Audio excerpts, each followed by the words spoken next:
प्रभु ईसा मसीह में स्नेह की बंधुओं, हमारे पिता ईश्वर और प्रभु ईसा मसीह आप लोगों को अनुग्रह तथा शांति प्रदान करें। एलिया सलीब मूसा काल के आखिरी इतवार में हम प्रवेश कर चुके हैं। आज हमारे मनन चिंतन के लिए माता कलीसिया एक महत्वपूर्ण बात हमारे सामने रखना चाहती है।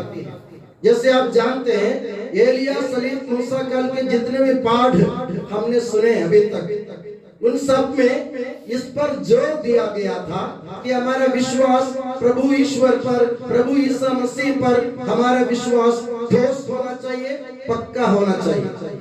आधा अधूरा विश्वास लेकर हम प्रभु ईसा मसीह के चेले नहीं कहला सकते हैं, या प्रभु ईसा मसीह के हम अनुयायी नहीं कह सकते हैं। इसलिए जो भी प्रभु ईसा मसीह को दिल से चाहते हैं, उन्हें चाहिए कि वे प्रभु ईसा मसीह पर अपना भरोसा अटल रखें। और ऐसे घटना आज के सुसमाचार से आपने सुना, वो घटना ये है, प्रभु ईसा मसीह पहाड़ी में लोगों को प्रवचन देने के बाद, लगातार प्रवचन देने के बाद अकेले अपने शिष्यों को लेकर के नाव में सवार होकर समुद्र के उस पार जा रहे थे। इसका मतलब यह है, प्रभु अभी तक जो बोल रहे थे वो दुनिया से बोल रहे थे, उससे अलग हटकर वे अपने शिष्यों को अपने साथ में ले जाकर उनको अलग से कुछ समझाना चाहते थे, क्योंकि प्रभु ईसा मसीह के संदेश को इस दुनिया में फैलाने वाले उनके चेले हैं। इसलिए प्रभु उनको तैयार करने के लिए, मानसिक रूप से तैयार करने के लिए प्रभु उनको अलग ले जा रहे थे। और उस समय प्रभु नाव पर सवार हो गए और नाव जैसे आगे बढ़ी तो बाइबल में लिखा है, समुद्र में भारी आंधी उठी और नाव लहरों से ढकी जा रही थी। इतने भयंकर लहरें उठने लगी कि वो नाव डगमगाने लगी और उनको लगा, शिष्यों को लगा कि नाव डूबने वाली है।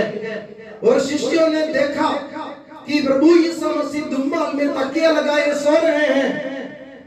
उनको समझ में नहीं आया, हम लोग डूबने जा रहे हैं और प्रभु यीशु मसीह आराम कर रहे हैं, उनको कुछ भी मालूम नहीं है इसके बारे में। उन्होंने चिल्लाया, प्रभु को जगाया कि तुम नहीं देख रहे हो कि हम डूबने जा रहे हैं। प्रभु ने सबसे पहले वायु और समुद्र को नहीं डांटा, प्रभु ने सबसे पहले अपने शिष्यों को डांटा। शिष्यों को डांटते हुए, अल्प विश्वासियों तुम डरते क्यों हो? हमसे कलीसिया और माता कलीसिया और ईसा मसीह यही सवाल करेंगे हमसे भी, अल्प विश्वासियों, यानी तुम्हारा विश्वास पूर्ण नहीं है। तुम्हारे अंदर विश्वास है, मगर उस विश्वास को पूर्ण बनाने के लिए अभी तक तुमने कोशिश नहीं की है। तुम्हारे जीवन में जब विपत्ति आ जाती है, मुसीबत आ जाती है, परेशानियां खड़ी हो जाती है, जब कोई बाधाएं तुम्हारे जीवन में होती है, तो तुमको लगता है कि प्रभु ने हमको छोड़ दिया, प्रभु को ये सब कुछ नहीं दिखता है, तो आपका विश्वास अधूरा है। आपका विश्वास अधूरा है, कच्चा है, पक्का नहीं, ठोस नहीं है। इसलिए प्रभु ने उनको डांटा। उसके तुरंत बाद प्रभु ने कुदरत को डांटा। प्रभु कौन है? प्रभु यीशु मसीह सभी सृष्टि चराचरों का नियंता है, सृष्टि करता है, सब कुछ पर अधिकार रखता है। और प्रभु ने अपने पहाड़ी प्रवचन में लोगों को समझाया कि क्यों आए थे इस दुनिया में, हम लोगों को संकट से उबारने के लिए आए थे। ये सब उनको समझाने के बावजूद भी विश्वास की कमी के चलते वे लोग डरने लगे थे। उन्होंने कभी नहीं सोचा कि ईश्वर का पुत्र ईसा मसीह जो इस दुनिया का नियंता है, सब कुछ का अधिकारी है और स्वयं ईश्वर है, अगर वो हमारे साथ है तो हमें किससे डरने की जरूरत है? शिष्यों ने सोचा नहीं। क्यों नहीं सोचा? क्योंकि उनका विश्वास कच्चा था। अगर विश्वास पक्का होता ना तो वे लोग ये सोचते, प्रभु यीशु मसीह तो है, कुछ भी हो जाए, प्रभु यीशु मसीह तो है, वो सो रहे हैं या जाग रहे हैं, इससे कोई मतलब नहीं है। कौन है मेरे साथ? यीशु मसीह मेरे साथ है। ये विश्वास से वे लोग चूक गए थे, इसलिए प्रभु ने उनको डांटा। जब स्वयं ईश्वर तुम्हारे साथ है तो तुम उनको पहचान नहीं पाते हो। ये तुम्हारे जीवन की गलती है, ये अपने जीवन की गलती है। हमको मालूम है कि ईश्वर है, ईश्वर हमको संभालता है, ईश्वर ने हमारा सृजन किया, हमारा पालन करता है, हमको मोक्ष देता है, ये सब हमको मालूम, फिर भी वक्त आते हम डगमगाने लग जाते हैं, प्रभु पर हमारा विश्वास कच्चा रह जाता है। इससे हमें उबरने की जरूरत है। और हमें क्या करना है? प्रभु को पहचानना है। शिष्यों को यह सोचना चाहिए था कि कुछ भी हो जाए, दुनिया में उथल पुथल क्यों ना हो जाए, लहरें नाव को ढक दे, नाव पलटी खा जाए, हम सब डूब जाए, तो भी प्रभु यीशु मसीह के साथ है हम। ये विश्वास हमारे अंदर पक्का नहीं है, क्योंकि उन्होंने प्रभु को पूरी तरह नहीं पहचान पाया। एक गलती है, हम यीशु मसीह को, ईश्वर को पहचानने में चूक जाते हैं। इसका एक उदाहरण, प्रभु यीशु मसीह को पहचानने के एक उदाहरण आज के दूसरे घटना में आपने सुना। दूसरी घटना ये, दो अद्भुतग्रस्त लोग जो शैतान से पीड़ित थे, प्रभु यीशु मसीह के सामने आते और यीशु मसीह को देखते ही चिल्ला उठते हैं, हे यीशु मसीह ईश्वर के पुत्र। जो अद्भुत, जो प्रभु यीशु मसीह के खिलाफ है, जो शैतान है, जो सब बुराइयों का स्रोत है, वो शैतान भी प्रभु यीशु मसीह को पहचान रहा। उनके शिष्य जो उनके साथ घूमते फिरते, खाते पीते, सोते हैं, वे लोग उनको पहचान नहीं पाए, मगर अद्भुत प्रभु यीशु मसीह को पहचान लेते हैं। मेरे प्यारे बंधुओं, ईश्वर को पहचानने की कोशिश करो, ईश्वर को पहचानने की कोशिश करो। ये विश्वास रखो, मेरे प्रभु मेरे अंतरतम है। तेरा साई तुझ में जो बहुपन में बास, कस्तूरी का मृग जो फिरी फिरी ढूंढे घास। कबीरदास जी ने कहा, तेरा साई तुझ में है, यानी तेरे ईश्वर तेरे अंदर ही है, और वो बहुपन में वास करता है, यानी तुम्हारे अंतरतम में वास करता है, तुम्हारे हृदय में वास करता है। मगर तुम उस जानवर की तरह हो, कस्तूरी मृग की तरह। कस्तूरी मृग का क्या है आप जानते? कस्तूरी मृग एक जानवर है जिसकी नाभि से बहुत बड़ी, बहुत मधुर महक निकलती है, सुगंध आती है उसकी नाभि से, पेट से। मगर कस्तूरी जानवर को ये मालूम नहीं है कि ये महक कहां से आती है, इसलिए बेचारा जानवर क्या करता है, वो घास घास घास घास में सूंघ के देख रही है कि ये महक कहां से आ रही है, मगर उनको ये मालूम नहीं है कि ये मेरे अंदर से ही आ रही है। हमारी बात भी ऐसा है, तेरा साई तुझ में, तेरे ईश्वर तेरे अंदर दम है, उसको पहचानने की कोशिश कर।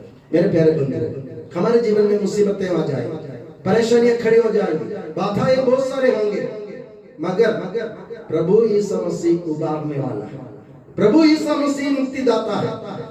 हमारे हाथ पकड़कर इस दुनिया के इस पार से मोक्ष तक, उस पार तक हमको ले चलने के लिए प्रभु सक्षम है। उसका हाथ कभी कमजोर नहीं होता। प्रभु इस्राएली लोगों को समझाते हुए कहते हैं, मेरा हाथ इतना छोटा नहीं हुआ कि मैं तुम्हारी रक्षा नहीं कर सकता हूँ, मेरा हाथ अभी भी लंबा है, मेरी बाहें लंबी है तुमको पकड़ने के लिए, तुम जहां तक चले जाए वहां तक मेरी बाहें लंबी हो सकती हैं। यह भरोसा हमको ईश्वर दिला रहे हैं नबी सिया के मुंह से, और यह भरोसा हमारे जीवन में प्रभु यीशु मसीह खुद दिलाने आए हैं। और ये भरोसा हमको मूसा और एलिया में देखने को मिलते हैं, जिन्होंने प्रभु यीशु ईश्वर पर भरोसा रखते हुए अपने जीवन प्रभु के लिए खर्च किया था। विश्वास का नमूना है ये एलिया और मूसा, और एलिया और मूसा कल के आखिरी इतवार हम लोगों को भी विश्वास का नमूना बनने की जरूरत है। हमारे जीवन से हम लोगों को बताए कि हम कैसे विश्वास के द्वारा ईश्वर को अपने पास ला सकते हैं। ईश्वर हमारे विश्वास देखकर किस तरह चमत्कार दिखा सकते हैं, ये हमको दूसरों को बताने की जरूरत है। इसके लिए हमें क्या चाहिए? हमें ईश्वर को पहचानने की जरूरत है। मैं कभी कभार मजाक करता हूँ, मैं कभी बाहर नहीं निकलता, कमरे के अंदर रहता हूँ, तो लोग मुझे कोसते, फादर जी अंदर बाहर आते नहीं, इधर के काम कैसे क्या हो? कुछ भी होगा, आप लोगों को भरोसा तो है ना, फादर जी अंदर है, कुछ भी हो जाए, मैं हूं ना अंदर, कमरे के अंदर फादर जी है, भले वो बाहर नहीं दिखे उसका चेहरा, तो भी काम हो जाएगा, क्योंकि फादर जी अंदर है। ये विश्वास तुम्हारे अंदर है कि नहीं है? सबको है, फादर जी है तो हो, सब कुछ हो जाए।